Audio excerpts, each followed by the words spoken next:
I told myself that, sorry, animals, I love meat so much that it's just 1 second of killing you versus my taste. And today, when I look back, that's probably the lowest that I've ever been as a human, to just say, sorry, your entire life, your entire existence, uh, is worth less than moments of pleasure and taste for me. I think that's something that I'm most ashamed of, that I was ever like that.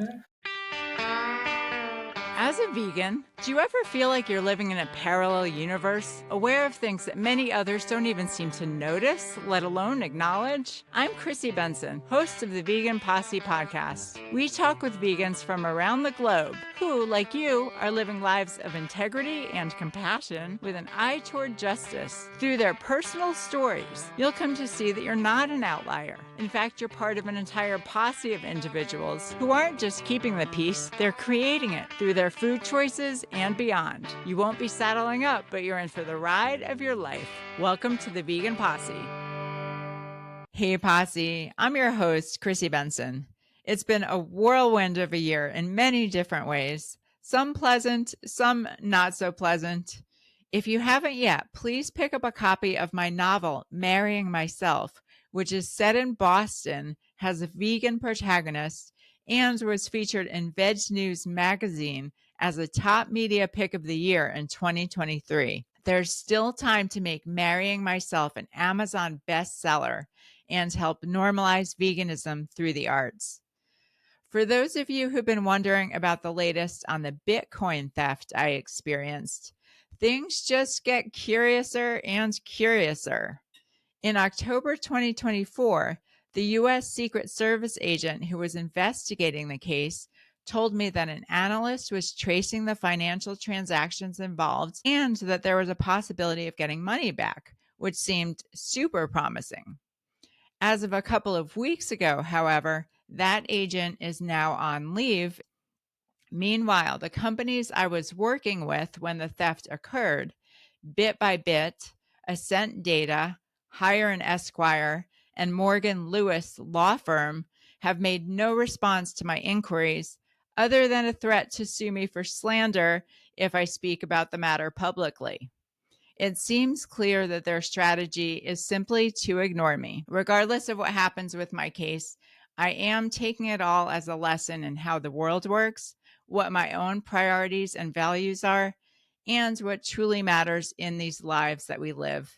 And at the end of the day, money is not it.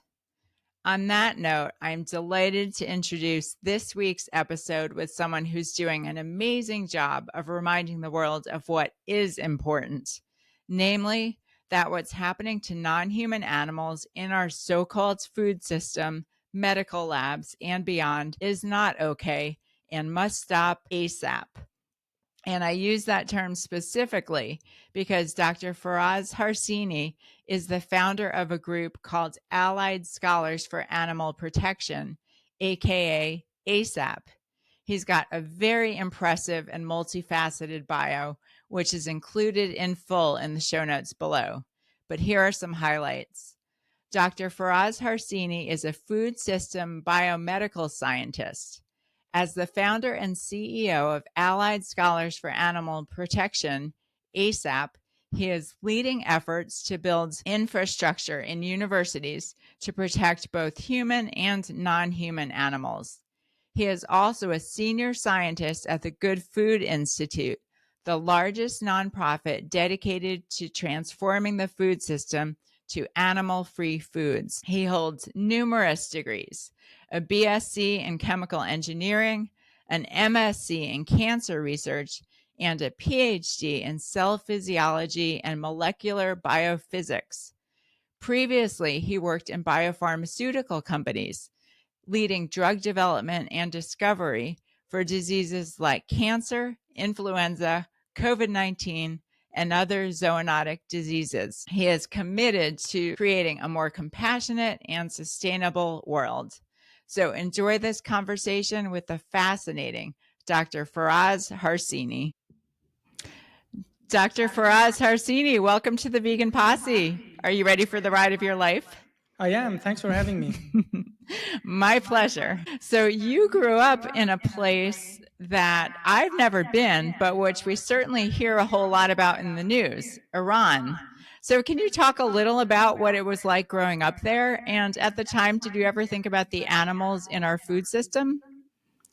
Great question. I think I always liked animals. I just never made the connection. I remember I was really against hunting when I saw some people like killing ducks and hunting ducks, and even fishing really bothered me. In fact, every Persian New Year, I'm a musician, so I had these concerts in my university with like 700, 800 people showing up. And then at the end of the concert, I always encourage people not to buy goldfish for Persian New Year. It wasn't for eating, but people buy them as pets and then lots of them die. And it's really crazy that I care about animals that much and still, ate them. And potentially going back even to my childhood, I think I was really connected with certain animals. Even going back further, when I was maybe 5 or 6, the earliest memories I have, I didn't really like the taste of meat, but I was always told, you should eat meat. It's good for you. It's good for, that's how you make blood. I was always told you have to eat bone marrow. I remember just like smashing these bones on spoon to eat the bone marrow, to make, supposedly to make blood. And I'm a doctor today. I'm like, that's not how it works. But, unfortunately, that's how I grew up. And by the time that I was already like 20 or 22, I was already addicted to eating animal products. So I remember that I, there was a day I told myself, I love meat so much that it's impossible for me to even go vegetarian. But I think it's because I was so addicted at that point. And it's crazy when I think about it, just at the beginning, I didn't even like the taste of meat. But unfortunately, that's how it happens. We get conditioned to not thinking about animals as sentient beings, at least certain animals. And by the time we start thinking about this stuff, we are already biased. We already like the taste so much that we use any excuse to avoid it. And I remember when I was in a cancer center, I was doing cell culture under this biological hood. And then there is this other cancer center manager, and she just had a baby, and she was like talking to another person and was like, yeah, my baby doesn't like meat, so I always have to like, cut chicken into very tiny pieces and hide it under like, rice or whatever else that baby ate. Or kid, I guess. It was like 2 or 3 years old. But I was like, that's where it starts, right? We start like force feeding children animal products. And by the time that, they reach the age of reason, they're already addicted, they're already conditioned to animal products. And by addiction, I mean like it's a habit. You acquire the taste and it just makes it very hard to quit, just like smoking or alcohol or anything else or any other habit, which is very sad. And, I wholeheartedly think that it's unknowingly abusing children because we are not giving them the option. I say unknowingly because unfortunately many people, including my parents, just didn't know better, which is why I'm so passionate about educating others that this is actually not good for children and absolutely terrible for animals. Right. Yeah, it really is heartbreaking that kids naturally get it and they naturally don't want to hurt other beings. They naturally love animals, and many of them don't naturally want to eat them. And yet, through this very sophisticated form of cultural indoctrination, we're trained and conditioned into it. And it's very interesting because a lot of people come on the podcast and just talk about how strange it is that they didn't recognize that the animals they loved were also what was making up a big part of what was on their plate. And at the same time, and I get that regret, I get that self-recrimination, but at the same time, it's no accident that we don't recognize it, because again, we're, like you said, we're trained and conditioned to not notice it, to ignore it. And it's, yeah, I agree. It's child abuse, and it's so strange because parents think they're doing the right thing. Yeah, That that's the doctor worst friend. part, Yeah. that Yeah. they actually think they're doing the right thing. And, they mean well, but if the thing is, like, you cannot expect people to do better if they're not provided with the information. So I can't expect people to do better if they don't know better. But I think the problem starts when you have the knowledge. Just yesterday, I was in dentist office, and my doctor told the assistant that if you talk to him too much, he's going to convince you to stop eating meat. And I said, not just meat, egg, dairy. And the assistant said, oh, I eat all those stuff. I was like, I did too. But, I looked at the animal cruelty, and she said, yeah, I know it's bad, but I still eat meat. It's like, when you admit that there is animal cruelty and you still decide to do that, I think that's where I draw the line. And yeah, growing up, I even had a pet chicken. His name was Happy. And I'm the only child, so Happy was really my best friend. He was a tiny chicken, and he grew up. He became a loud rooster. So our neighbors complained, so we had to give him to my grandma. So I love to go there, open the door. Every time I opened the door, this chicken just ran up to me, jumped at me. We cuddled. He was really my best friend. And one day I go there, I open the door, Happy isn't there. And I ask my grandma, where is Happy? And she says, here, Faraz, I'm so sorry, the door was left open. And I was really upset. I cried for 2 or 3 weeks. I would go around the neighborhood trying to find this chicken. And I was like, he's my best friend. Why would he leave me? And it just turned out 10 years later, my mom accidentally said that the chicken soup we had that day. And I was really mad at my grandma. I thought that she betrayed my childhood innocence. She lied to me, killed my best friend, and fed him to me. But the truth is, that day I knew I had chicken soup. I just didn't really think much of it, because at that point, at age of probably, 10 or 11, I was already brainwashed that I didn't think about animals that I'm eating as sentient beings. There was like this disconnect, as if there is a difference between animals that we are eating. It's like literally the same chicken. It's Right. crazy how we get conditioned. Right. No, again, a lot of people on the podcast have said the same thing. Like when they first understood, wait, why is that the same word? Chicken and chicken. It's the same word. Is there a connection? And then being just horrified when they discovered that, yes, it's the same word because it's the same being. I'm curious, why do you know why they killed Happy? Was it out of, economic need, or like what was the motivation there? Yeah, my grandma was from some village originally, and so back in their village they used to just raise animals and kill them. So they used chickens, I guess hens, for eggs. So they collected the eggs every now and then. And they killed whatever animal wasn't producing eggs, or probably roosters as well. And so when she moved to a big city, Tehran, which is where I grew up, she still had the habit of having animals. She always had chickens. Even taught me how to check to see how far they are from laying their eggs, and which was pretty weird and cruel now I think about it. But yeah, that's just how she lived her life. And so that's why even in a big city, she still had some chickens in the backyard. So Happy was a pet to you, but he was not a pet to her. Yeah. And again, you're not the first guest on the show who's been served a friend for dinner. Yeah. There have been a number. It's very sad. It's very sad, and it's really, if you talk about, obviously it wasn't done with negative intentions, but it was, what worse psychological torture could there be? Really, if it had been intentional. So what happened? When did you finally put the pieces together about the animals you were eating and how you wanted to live your life?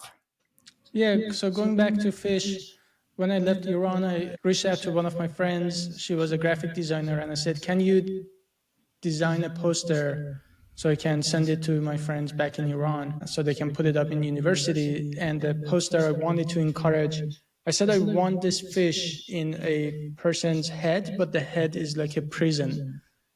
So I was trying to say that we are prisoners of our traditions, and these fish have to suffer because of that. So that was my idea. This was about the goldfish? Yeah, because So is that the a tradition is cultural? that Okay, go people ahead. buy goldfish for Persian New Year.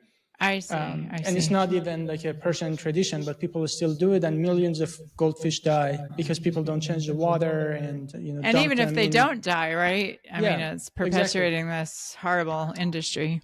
Yeah, exactly. So I was trying to design a poster to encourage people not to do that, that these fish are prisoners of harmful traditions. And so my friend actually refused to help me and said, you don't make any sense, you eat other animals, like I'm not going to help you. And I wasn't used to, and Iranians are generally very nice, so generally we are brought up such that we are not so, like if somebody asks you something, you just do it, so you don't say no. And saying no is still a hard thing for me to do.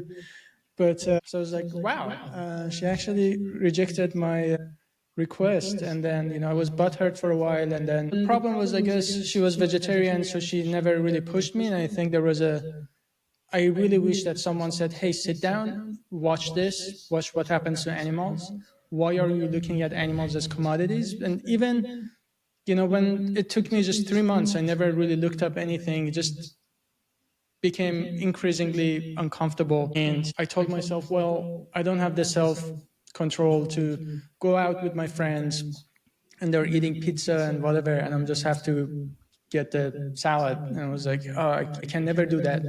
Been vegetarian at that point. No, yeah, not vegetarian. It was in Germany, but as I became more and more uncomfortable with buying meat, I just decided not to buy meat at home. But I was like, if I go out with my friends, there's no way I can not control myself and just eat salad. Which, two big false assumptions. One of them is that if you're not eating meat, then you have to eat salad. I had no idea there is all the varieties of food that I enjoy eating. You can make them plant-based. But the other thing was, I told myself that, sorry, animals, I love meat so much that it's just 1 second of killing you versus, my taste. And today, when I look back, that's probably the lowest that I've ever been as a human being, to just say, sorry, your entire life, your entire existence, is worth less than, a moment of pleasure and taste for me. I think that's something that I'm most ashamed of, that I was ever like that. And so, it ended up, once I was out with my friends and somebody held chicken in front of my face, I got falafel, so I was trying to do better. And then my friend got chicken, so they held chicken in front of my face, and I looked at it for what appears to be 5 minutes, and I finally said, no, thanks, I'm vegetarian. And did you know you were going to say that? What's that? Did you know you were going to say that? No, I had no idea. I was very tempted to get the chicken, but it just felt so good. And the first thing I did was texting my friend, because I just felt like I had the spine to actually do the right thing, and it just made me feel so good about myself. It's all a matter of perspective. You mentioned earlier about, animal rights being a social cause, and I do a lot of activism in universities, and oftentimes top 20 universities in the world. And one of the most common things that people say is yeah, there are just so many things going on. And especially when I do activism in Houston for some reason has a lot of Iranians. And sometimes when they hear it, I was like, man, so many of our people are suffering in Iran, and you're talking about animals. Or people say other things, there are so many problems in the world, why this? It's just, or they say that you can't compare animal rights to human rights and stuff like that. And my politically correct answer generally is, yes, it's not a competition. You don't have to pick and choose. You can do all of them. The truth is, you are not causing human suffering. You are not the one bombing other people in other countries. You're not the person causing malaria in Africa. You're not causing people to suffer from malnutrition and not having, I guess you could argue that could be the case when you're eating meat, egg, dairy, because that causes indeed global malnutrition. But that's aside the point. But when you eat animal products, you are the oppressor. You are causing the. But when you eat animal products, you are the oppressor. You are causing the problems yourself. And yes, I do agree that it is true we cannot compare human rights with animal rights. because animal rights is so much more neglected and larger in scale. So if I be 100% honest, the way I think about it is like it is indeed more important because it's more neglected. Animals can't defend themselves. I'm gay. I almost got killed, but I survived, and I can talk about every issue I ever care about. And for most of us listening to this, you're probably in some country where you can speak your mind without going to jail, without being executed. But when it comes to animals, they can't defend themselves. They're treated like slaves. And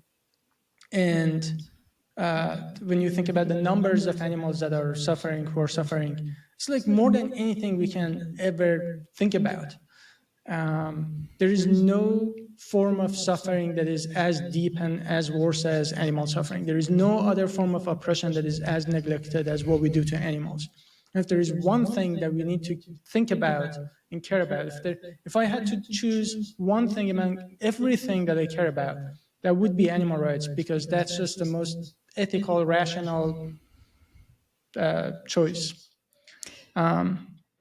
Right, and the fact that it's so institutionalized. I mean, one of the common indicators of psychopathy, of course, is torturing animals when you're a young child. And yet, take that on a massive scale by the billions, and suddenly it's just business as usual. I mean, it really is diabolical. It really is. I mean, I totally agree. It really represents just in a very compartmentalized fashion, like the very worst of humanity. I mean, as I'm sure you're aware, much of the machinery and equipment is the same, that was used in the Holocaust.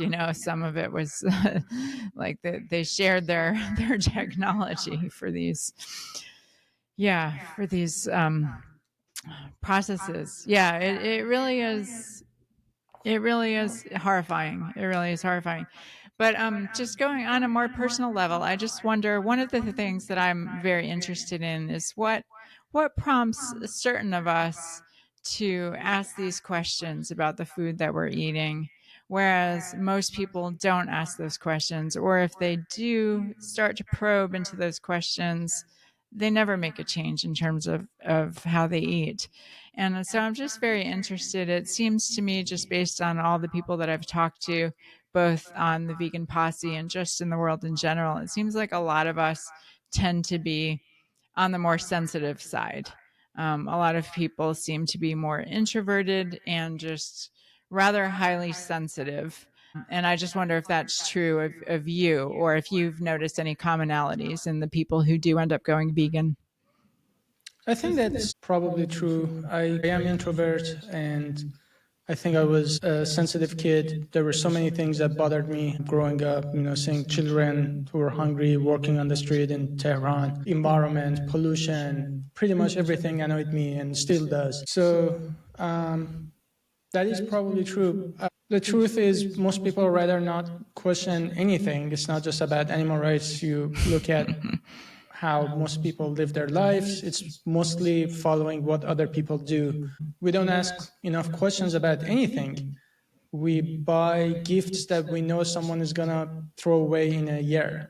So we decorate our places with plastic and stuff that are completely useless. You go to any grocery store, any shop, like these big shops and malls, and you look at stuff that they're selling, and it's like 99% of crap that they're selling is something that no one needs. We really just spend money that we don't have on things that we don't need to impress people we don't like. But it makes us really happy.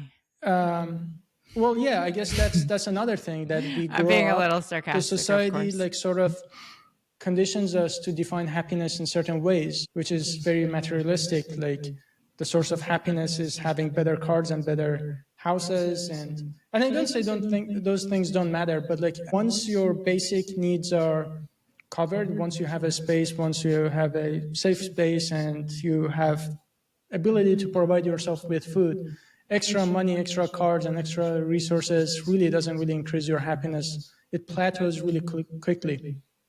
So yes, if you don't have house and accommodation and food, yes, but that's not most of us, in at least countries like the U.S.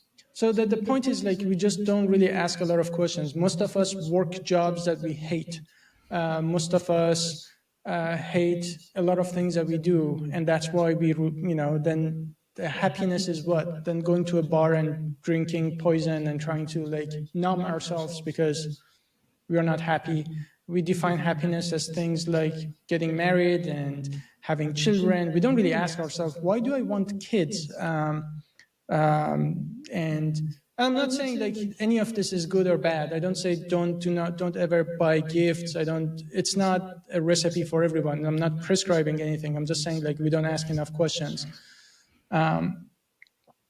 And we just follow what other people do for the most part. We don't want to be the outliers. So it generally takes a certain group of people with certain characteristics who are willing to be okay with being outliers and doing something different. And in this case, it would be not only that, but also you have to change yourself.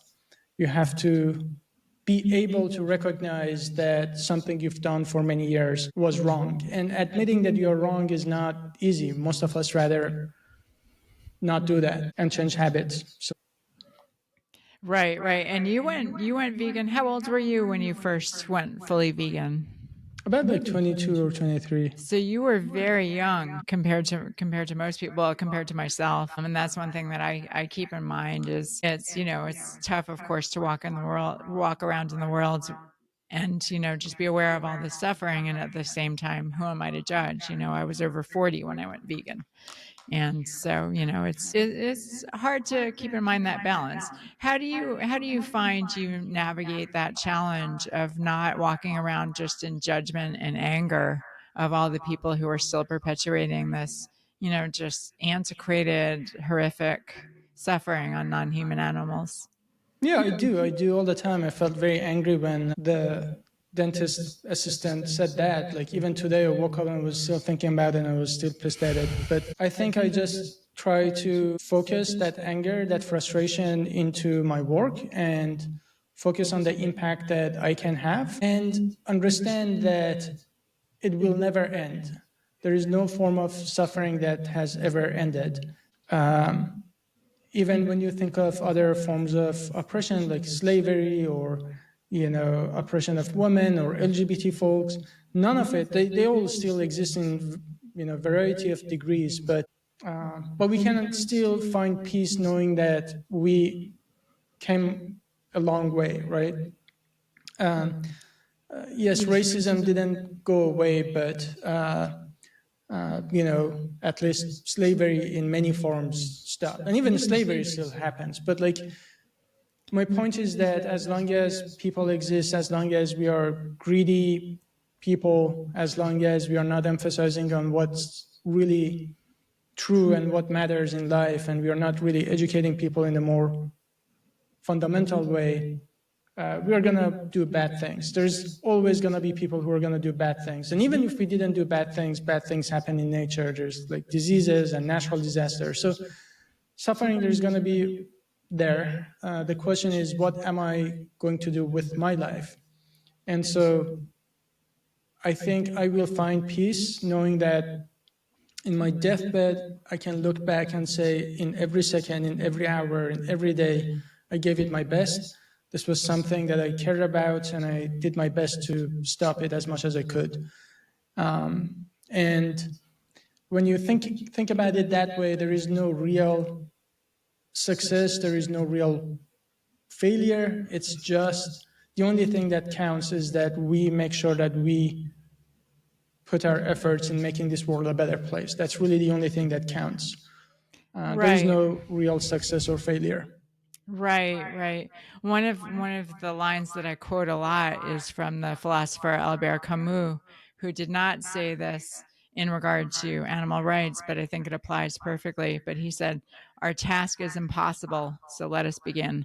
And Yeah, that's exactly when I I love when I that. read that, I just thought, yeah, that's what it's all about. But I think it sounds like you just naturally developed just that long term, very realistic perspective that I'm not going to solve this problem immediately, even when we solve the immediate, issues right in front of us. There's still going to be more suffering. How did you come to that awareness? Is it something you struggled with and had to think your way to, or did you just intuitively realize that you're playing the long game and you just had to find a way to deal with this for a lifetime? I realized that the more I was focused on my work and the harder I worked, the better I felt. And the more I tried to dissociate myself, the more I focused on my own pain and the more painful it got. And I had a period of depression, especially throughout graduate school. My PhD advisor always said that's PhD. I mean, I think a lot of it was. Was But it still in also, Texas, or where were what, you doing your PhD? in Texas. In Texas. Yeah. Yeah. But I want to be clear to whoever is listening to this that I'm not a psychologist, and I'm not going to tell you that go do meditation or walk in nature or whatever other people say. I don't do it for myself, so I'm not going to prescribe it to you, and I'm not a psychologist, so don't take this as a scientific evidence of how to feel better. But I think that my experience was that I pursued happiness a lot, and I kept asking myself, so much shit is happening in the world. I'm constantly suffering. Where is this happiness? How can I pursue happiness? Then I realized that it's not really about happiness. That was a wrong thing to pursue and ask. That was a wrong question to ask. The real question is, how can I be satisfied? If I pursue satisfaction, then I can be actually sad. I could have a bad day, but still be satisfied. And that, in addition to the fact that the pain and suffering may never go away, and I shouldn't be thinking about how can I make sure my pain goes away? Maybe it doesn't. And maybe it's good, maybe it's a good thing. Maybe I can actually use, I think that the day I lose my sense of pain and suffering that I have for what happens to animals, that's the day I will stop being an activist. And I don't want that. I think that's really what keeps me going. And I don't think I'm the only one. I think that every person who has ever done anything for any cause, that's probably because they had that pain and suffering. And I really look up to many other leaders. When you look at Gandhi and MLK, just look at any picture of them. It doesn't look like they're happy. They're not like smiling and laughing and drinking and smoking. I think there are pictures of them in prison. Imagine dedicating your life to helping people, and the society doesn't want that, and they put you in jail, and they shoot at you, and they assassinate you, and all that. But then you look at their faces, they're not happy the way that we describe it, but I guarantee you, I wasn't best buddies with them, but I'm pretty sure if you went back in time and asked them, are you satisfied with what you do, they would have told you there is nothing I'd rather do with my life than doing this. And that's the sense that keeps me going. And I was like, that's great. I guarantee if you went to them and if you started chatting with them, you could feel their pain for whatever cause they were fighting for. And I think they just learned how to use that energy, that frustration, and just put it into something that actually made a difference. And that's really what I want to do. Yes. I no longer want to make sure if I really am interested in making my pain go away, I can just drink and shoot up heroin. That's a great way to get rid of my pains, but that will not make the world a better place, so I'm not going to do that. And the more I focus on my work, the more I see the impact, the more lives I change, that's like a positive feedback loop. I get more and more interested in doing that. And I do want to say something, which is, you mentioned Holocaust earlier. There is a moment in the movie Schindler's List, at the end of the movie, where Schindler is talking to all the Jews that he rescued. For the audience, if they don't know, his way of saving people was by getting them employed in his factories to sort of save their lives. So at the end of the movie, he's like opening his gold watch, and he's looking at his car, and he says, this could have saved someone. My watch could have saved someone. So he has almost a sense of regret that he wished that he used everything in his power, because now, at the end of the war, he's in this position where he can actually see the result of his work. And that's how I feel about this. Like, every second of my life could be, if I had this conversation, if I said this thing here, that person could have changed. And just imagine if my friend back then didn't have the guts to tell me, Faraz, I'm not going to help you, I wouldn't be here today. Especially because there are so many few vegans, so very few vegans. If we don't speak up, how can we have hope for anything to change? Like, you could be the reason that someone else, like, you saying something versus not saying could be the difference between someone else dedicating their entire life to veganism. And I'm an example of that, and I'm not the only one. I have been able to have the same impact on so many other people. And it's all because one person in my past had the courage to speak up. And Right. It's so interesting. And at the same time, you mentioned that, you know, there's more she could have said to you, that there's more that you would have been open to and even eager to hear about. And I have the same experience where I think back to a vegan friend I had when I was still a non-vegan vegetarian. And I was ripe for the message and she didn't tell me anything about it. Not that it was necessarily her responsibility, but I just think back to that and I think, why didn't she talk to me about these things? And it's so tricky because I completely agree. You know, we are the ones who, for whatever reason, find ourselves at the forefront of this issue, which is not mainstream. And so it's our responsibility, our obligation, and also our privilege and honor to carry this message forward. And at the same time, the reality is nobody wants to hear it. They never want to hear it. And so we have to steel ourselves to be the one to speak up and to always be the vegan in the room. And yet, moment by moment, we're going to get pushback where maybe sometimes we'll get the positive validation and see the positive fruits of our activism, but more often we'll get pushback, we'll get rejection, we'll get, you know, exclusion. So how do you deal with that? And what are your suggestions for the people listening and how to deal with that pushback? I think that that's just natural.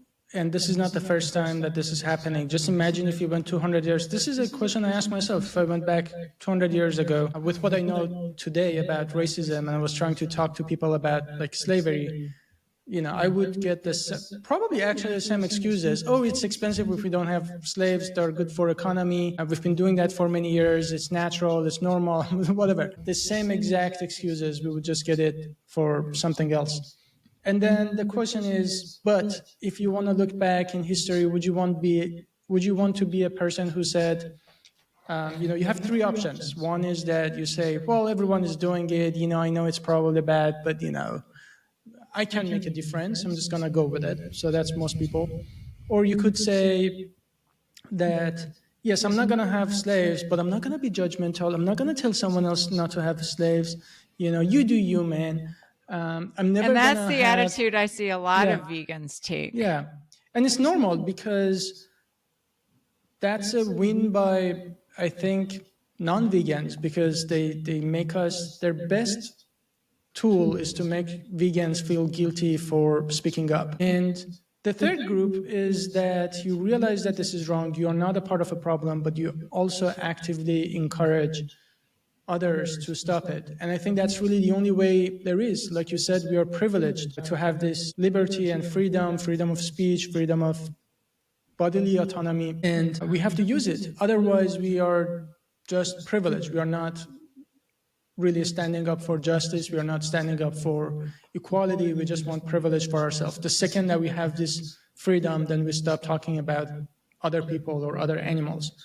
And if that's the case, then we never wanted justice to begin with. We just wanted privilege. And I think there is only one way to be vegan. I mean, if you really understand the degree of suffering, there is only one way to go about it, and that's treating it with that seriousness. Just all I'm asking is that we should treat this with the same seriousness as we would have if this was any other form of oppression. You know, people ask me, can I date someone who's not vegan? I'm like, again, not a marriage counselor here, but I think that everybody deserves compassion. Everybody deserves a good explanation of why we should be vegan, because most people haven't been even informed. and then you give them some time. And again, I'm not going to prescribe that the some time is like a week, a month, but eventually we have to ask ourselves, if this was any other form of oppression, would we have dated someone who committed those forms of oppression and said, he's a great guy, otherwise, he's just sometimes racist. He just sometimes kills puppies. We would never accept that. This just sounds crazy. It just when we just compromise when it comes to veganism, and I get that because there are not many of us. But all I just encourage you is, if you're listening to this, is that this is the best cause you can possibly advocate for in your life, and animals need you, and you are literally the best hope that animals have. Imagine being locked up in chains and in cages. Imagine the experience an animal has the seconds before he or she is being slaughtered. Imagine a dairy cow whose baby is, taken away for the sixth time in her pregnancy, and after her pregnancy, and then just telling ourselves it's hard to speak up. In a party to your friend, just say, hey, maybe we shouldn't be eating dairy. This is something I learned. And it doesn't mean that we need to be mean to people. I'm not saying that we should be angry at anybody. I just say that we should have compassion. The whole basis of veganism is compassion and nonviolence. But we need to use our skills, our voice, anything in our power to speak up for animals. Yes, yes. Obviously, I agree. I'm curious, when you went vegan, how did it affect your friendships and your personal relationships? And what did your family think? And what does your family continue to make of this cause of yours? I was lucky in that way where I was already both financially and emotionally independent. So it didn't really matter what they thought, despite the fact that my mom is, both of my parents are very supportive. And even in Iran, my mom is very progressive. She always loved me. She said, doesn't matter whether you're atheist or religious or whatever. In Iran's culture, when I finally came out to my mom, I was already here that I'm gay. She was like, well, thank you for trusting me. I knew it, but thanks for finally trusting me. I was like, what? It was like insane. Whereas like every boyfriend I ever had who was a white guy, they had a huge problem when their family in the US realized they were gay. So fortunately, I still have very good, I guess, understanding parents at least. But regardless, I don't really think, like the way I think about it today is that yes, you may lose some friends, but then you gain new ones. And you find the best people doing this sort of advocacy, because you will find people who will love you truly, like the way my friend loved me. And she told me, like, do I want friends who just validate me and they say, oh, just you do you, anything that I do, they validate me? Or do I want a true friend who's, when they see that I'm doing something wrong, they would tell me? And that's the person who told me that, I can say I love animals and eat them too. That's the kind of friends I want in my life. And so, sometimes it's hard. Sometimes it can be isolating, but when you get active, then you actually find other vegans, you find other advocates online, in person, and you will find the best of humanity, because animal rights movement is the only movement that is not about us. It's the only movement. I used to be a cancer researcher. When you say you do cancer research, everybody immediately respects you. When you say, but funny enough, if you say you work on plant-based diet and veganism, which in return actually reduces risk of cancer and probably does more than developing a drug that is going to target very tiny portion of cancer patients. Ironically, you don't get the same respect. Not only that, but also you get pushback. So by nature, it attracts some of the most selfless people and some of the best of humanity that I'm always honored to know. So at the end of the day, we just have to, your friends and your family, you're stuck with them. Friends, you get to choose your friends. And something I say that it's super important, I can't emphasize this enough. You are the average of a couple of people really close to you, let's say 5 people closest to you. And if those people are exploiting animals, if there are like vegans who never speak up, then you become like them. If you're hanging out with people who are more active than you, they're always encouraging you, you know, you should do better, you should do this and that, then you become like them. If those people go on their weekends and invite you to a bar and drink themselves and have, you know, just get drunk, then you become like them. But if you have friends who on weekends they go do protests and do activism and then whatever they do, then you become like them. So choose your friends very carefully. And one of the best things you can possibly do is to let go of friends who hold you back and start exploring who you are, who truly you are, and find people compatible with your true self instead of people who just want to validate and be pity. Right. Yeah, that makes so much sense. To find people who elevate us rather than bring us down. And that's one thing that I mean, again, I relate so much to everything you've shared in your own experience. Just that's one thing that I really value about being part of this movement that I didn't anticipate coming into it, was just how I would end up being surrounded by the best of humanity. Just like animal ag represents the absolute worst, I feel like the vegan movement represents the best of the best, both in present day and historically. You know, it was revelatory to me to discover that some of the people I most admired throughout human history were also vegans or vegetarians or animal rights activists. And it was very validating for me. And again, it humbled me, but in the best way possible, to feel like, oh, these, you know, some of the greatest minds and the greatest spirits of all time arrived at this same conclusion. And I just felt part of something that was so much bigger and better than I was. One thing I'm curious about in your activism, I mean, you really seem, you're so staunch in the cause, and you're very clear that you're not going to accept your own personal excuses for not not speaking up, not taking action for animals.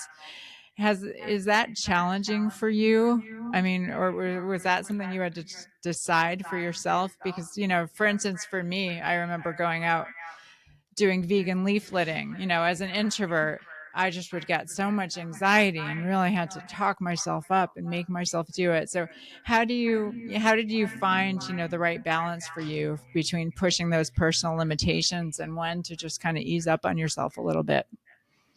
Yeah, I think there are things that over time get better. I'm an introvert, so it's always hard for me to believe me. The last thing I want to do with my life is to tell someone else what to eat. That's the last thing I want to go to. I want to do just to go to a stranger, tell them what to eat. But I do it just because sometimes you just have to do what needs to be done. I think there is a balance. We shouldn't be doing things that just makes us feel good. Sometimes you just have to do something that no one else wants to do. And you know, there are things that you get better at. For instance, just doing outreach is something that I watch a lot of people. I try to improve on, and I'm a lot better than what I used to be like 10 years ago. There are things that never get easier for me. I mean, I'm a musician. I perform a lot. I'm atheist, but I used to actually be a church organist and pianist. Every Sunday I played in front of people, and I've been performing my whole life, ever since I was like 7, and it never gets easy, and I'm always dying inside every time, like at first. Doing activism, I think something that I found is I always have to push myself. Every time I'm walking to a person, I feel like there is this like wall in front of me I have to like break in order to happen. And it's like, as opposed to some of the extroverts I know, they're just like, they are happily like just engaging with people. That's not me. But every time I do that, after the conversation starts, after it ends, I feel great about it, that I finally did it. And I think that's what life is about, right? Like, while you're working really hard towards a degree, you're not going to enjoy it as much. But once you get your certificate and that opens doors for you, then you feel great about it. So I think that's just how life is. You just have to put some efforts initially and invest in something and then feel good. But at the end of the day, I think that it doesn't mean that everybody should go out there and just do leafleting. Doesn't mean that you should all hold a TV and talk to strangers on the TV. Please do sometimes, but it doesn't mean that you should necessarily go and watch slaughterhouses. But sometimes it's a combination of all of them. Sometimes there's an event near you and you can join them and hold a TV, talk to strangers. It's good to watch that footage every now and then. It's good to go to a slaughterhouse every now and then to just, it's really easy to forget how bad of an issue it is, and we just put it in back burner. But when it's real to you, when you look at it yourself, it's just, but it also means that there are so many other ways to do what we do. My entire nonprofit's mission is to go to universities, top universities, and expose students to truth, have conversations, and systematically educate and make sure that every single student has a chance to learn about veganism or benefits of plant-based diet for environment or health.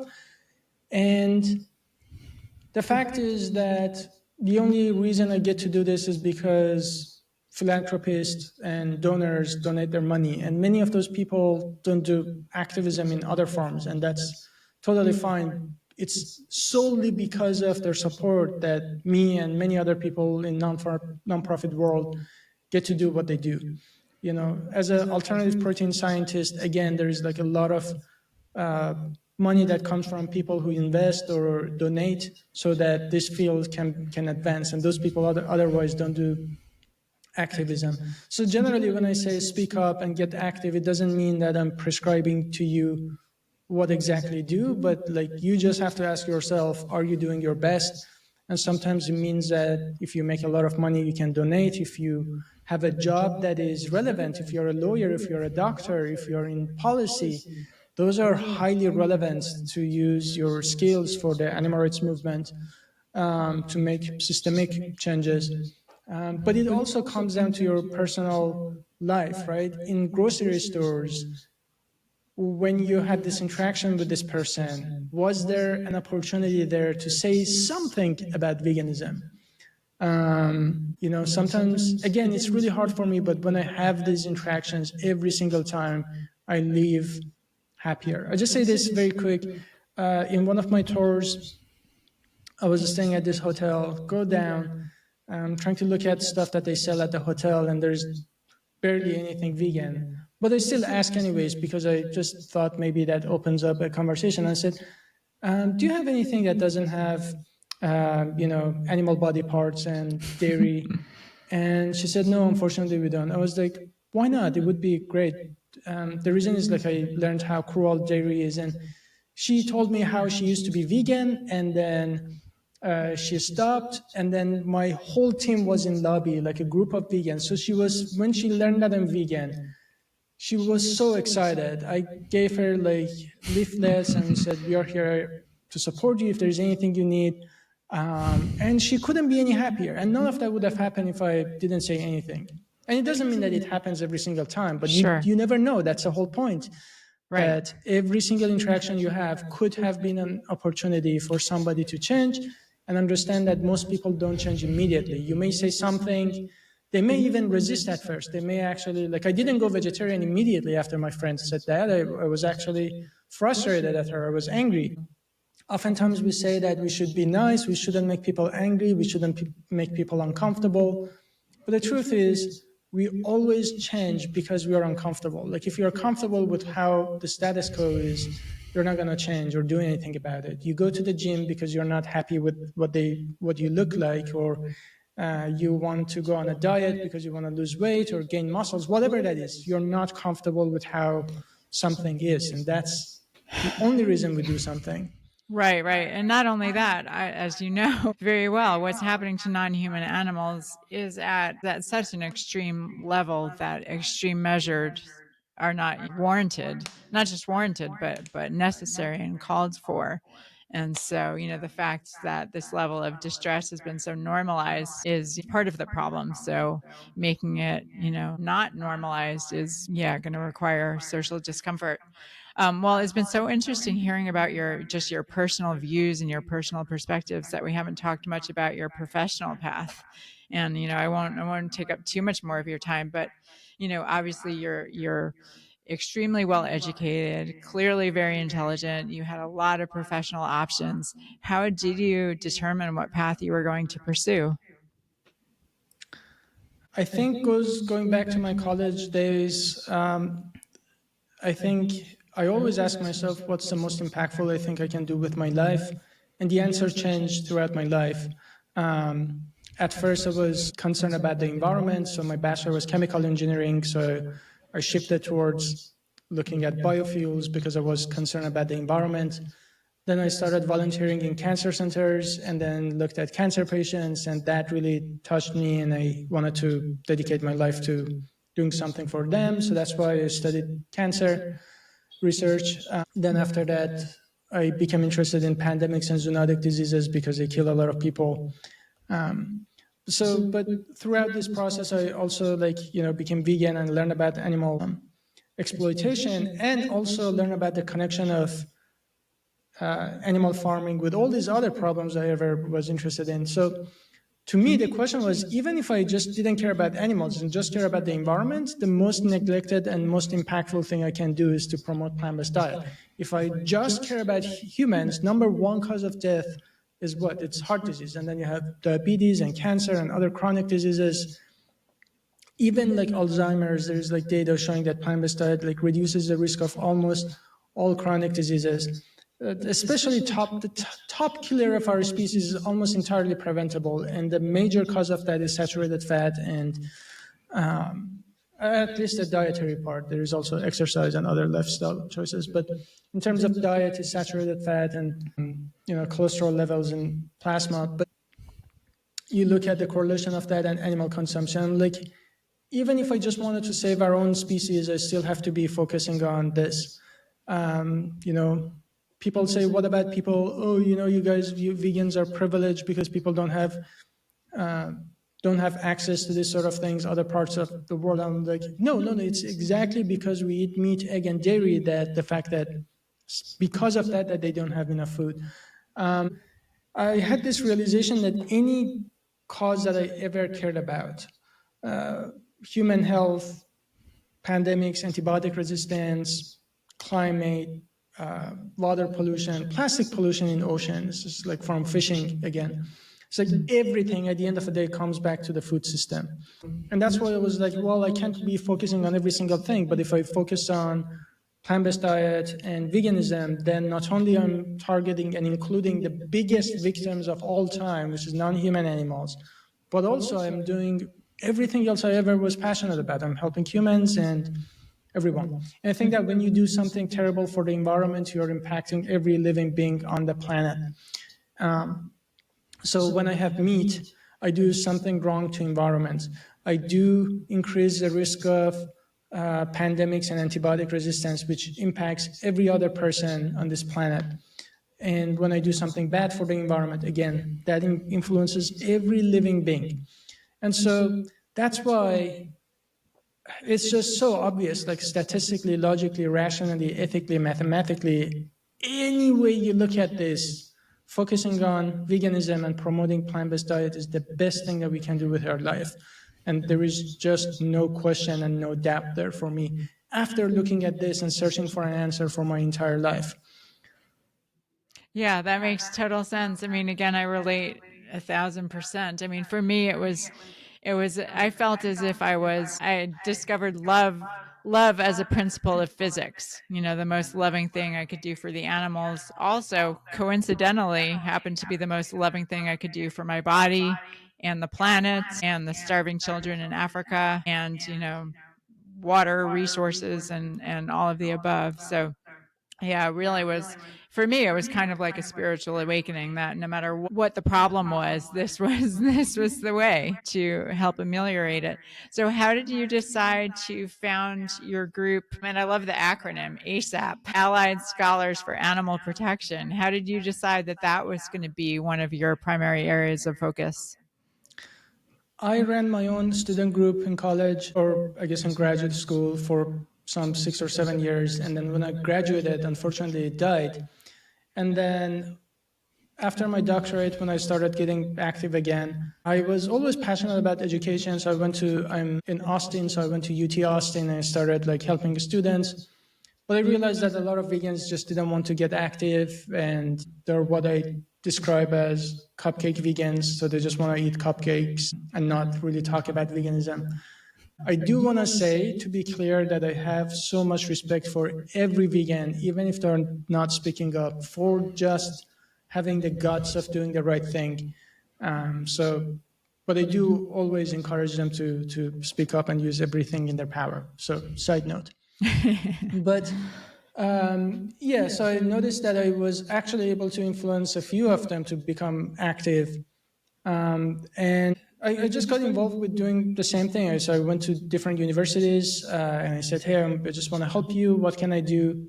And I realized that what is lacking is that we don't have an infrastructure that supports students. And all these student groups just die after 2 or 3 years when students graduate. So millions, literally millions of students go through college and medical school every single year without ever being exposed to veganism and benefits of plant-based diet. And I realized that every influential vegan I know, most of them actually became inspired in college.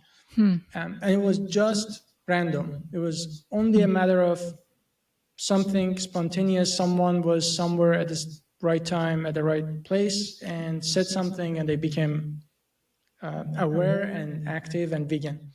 But I think that we just can't rely on chances and randomness. We need a system that ensures that every single student is exposed to veganism and what happens to animals. And over time, the idea just grew in many different ways.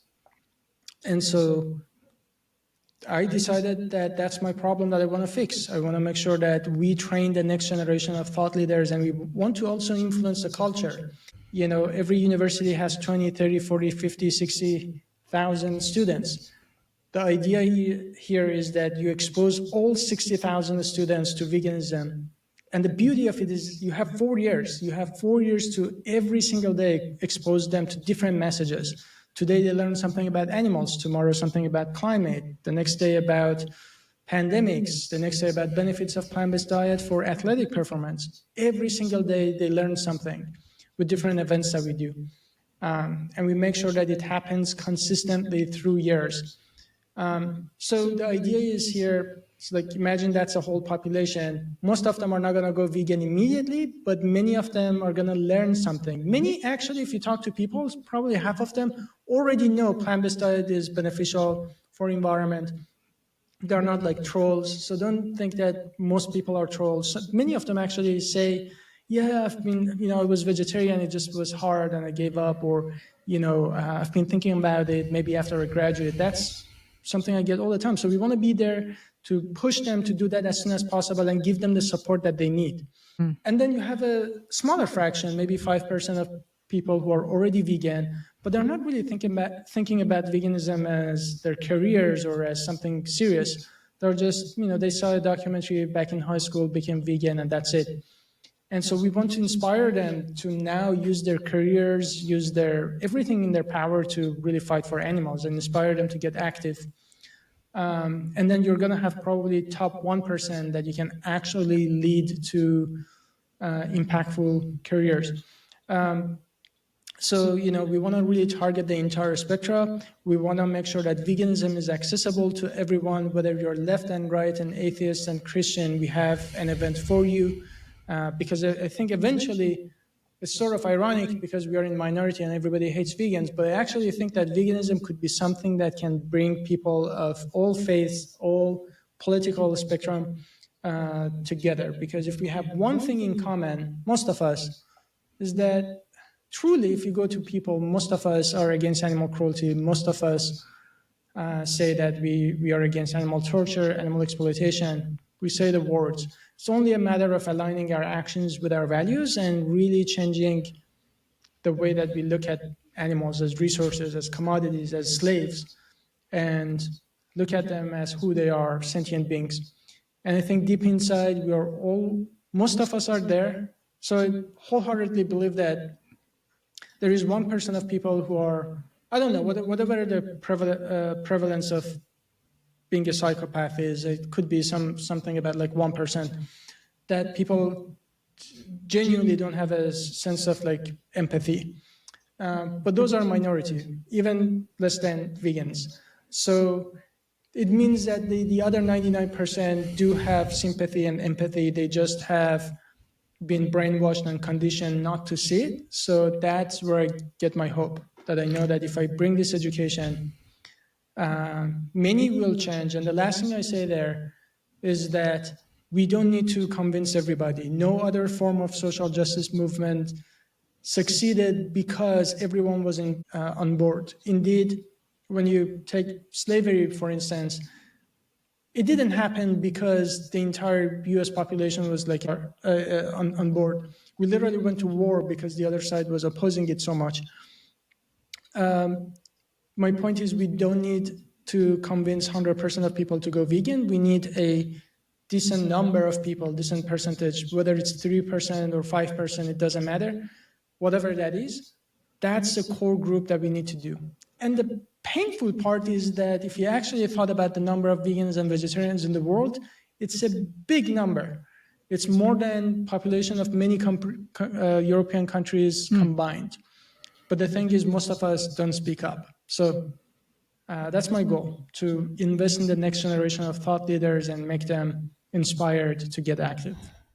Beautiful, beautiful. Well, thank you for everything that you've done in that regard. You've obviously, single-handedly and with the help of your community and your own posse, pushed that envelope, significantly just in your short number of years on the planet. So thank you for doing that. Yeah, there's so much more I could ask you about, but I think that's a great place to leave it. Yeah, it's so interesting, right? Because on the one hand, like you said, probably almost everybody is already there in terms of values. We're all against unnecessary animal cruelty. And yet so few of us actually get there in terms of making the change, and how they eat. So it's this strange conundrum that obviously we're not going to solve today. If we had the answers, the world would be vegan already. So it's very baffling. I think it just shows the complex nature of human psychology and our society. And you're not a psychologist. I am in grad school for clinical mental health counseling, so I'm thinking a lot about these issues. And yeah, it's a conundrum again, but thank you for everything that you're doing to help both the humans and the non-humans and the planet. And the final question that I like to ask all my guests: is there a particular word that for you sums up what being vegan is all about? Veganism is a moral urgency. Moral urgency. Yeah, and we don't have time. I just encourage your audience to think about this. You probably have another 30, 40, 50 years left, more or less, and we need to make most of it. And just think about the experience of animals in the slaughterhouses and treat it with that seriousness and urgency. I always say, just imagine if somebody was beating a dog in front of you, beating a kid in front of you. You're not gonna wait. You're not gonna stop and say, I don't want to be judgmental. I don't want to. You just take action. Except that in this case, the numbers are so much more. Just multiple that one dog by trillions, and it just doesn't happen in front of you. It happens behind the scenes. So it has to be a trillion times more urgent and more important. So just please speak up. You're the only chance animals have, and you're the only chance we have to get this truth out. Well said. Yeah. Yeah, very well said. All right. We close every episode by taking 30 seconds of silence for all the suffering animals, human and non human, who desire, as we all do, safety, happiness, and the freedom to live out their lives without interference. So, Dr. Faraz Harsini, I invite you to join me in 30 seconds of silence for the animals, and we'll conclude with the sound of the bell.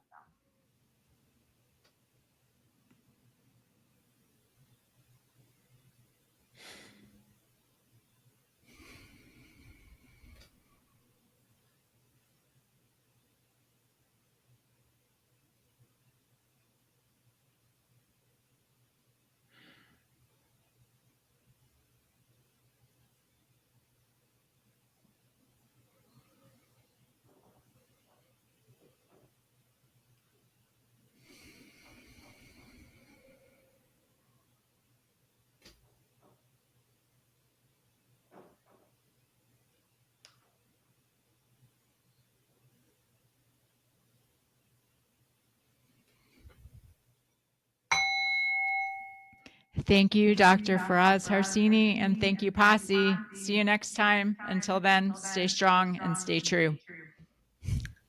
My pleasure. Thanks for having me.